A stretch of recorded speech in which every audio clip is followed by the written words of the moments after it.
From ghosts to fairies to monsters that live in the forest, humans seem obsessed with proving or disproving the existence of the unexplained. In most cases, our logical side knows it's all ridiculous, but there is that shred of belief that keeps us fascinated and hoping it's true. The majority of creatures and phenomenon that we become obsessed with are often based in little more than folktales and urban legends. In these cases, stories and evidence are fueled 100% by our imaginations.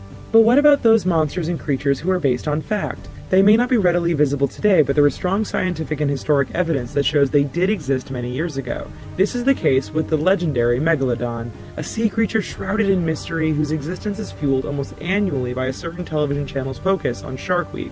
As its name suggests, the Megalodon was massive, and given the public's love of all things shark, it's understandable why we were obsessed with it. While it lived long before any of us were around, there are more than a few people who swear the Megalodon still lurks in the deep of the world's oceans. What is the Megalodon?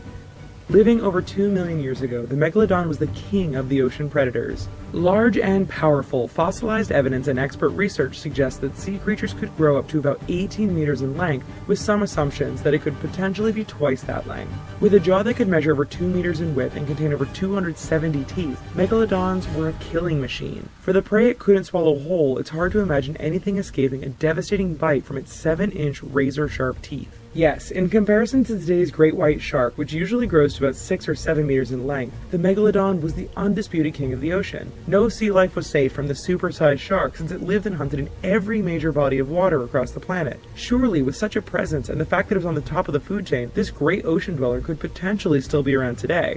Experts are pretty firm on the idea that the monster predator is long extinct, but this hasn't stopped more than a few people from suggesting the Megalodon could be dwelling deep in the oceans. The Case 4.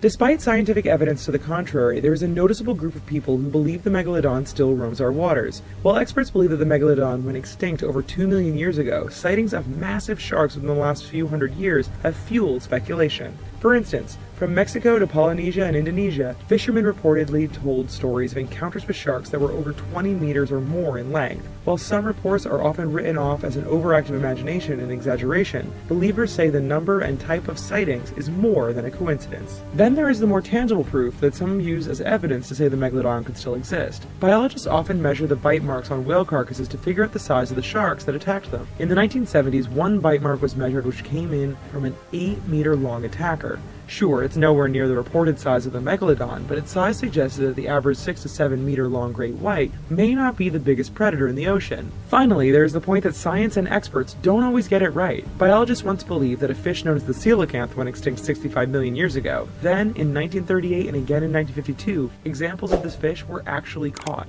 It turns out that coelacanths live at great depths and often hide in valleys and caves, but they do continue to exist. Those who believe in the continued existence for the Megalodon suggest this slips open the door further to the possible existence of the super shark. For those of us who are overly optimistic, all of this suggests there just could be a few Megalodon lurking in the world's waters. So, what do you think? We want to hear what you have to say in the comments. And while you're here, here's a couple other videos we think you might be into. And please don't forget to click like and subscribe. Thanks!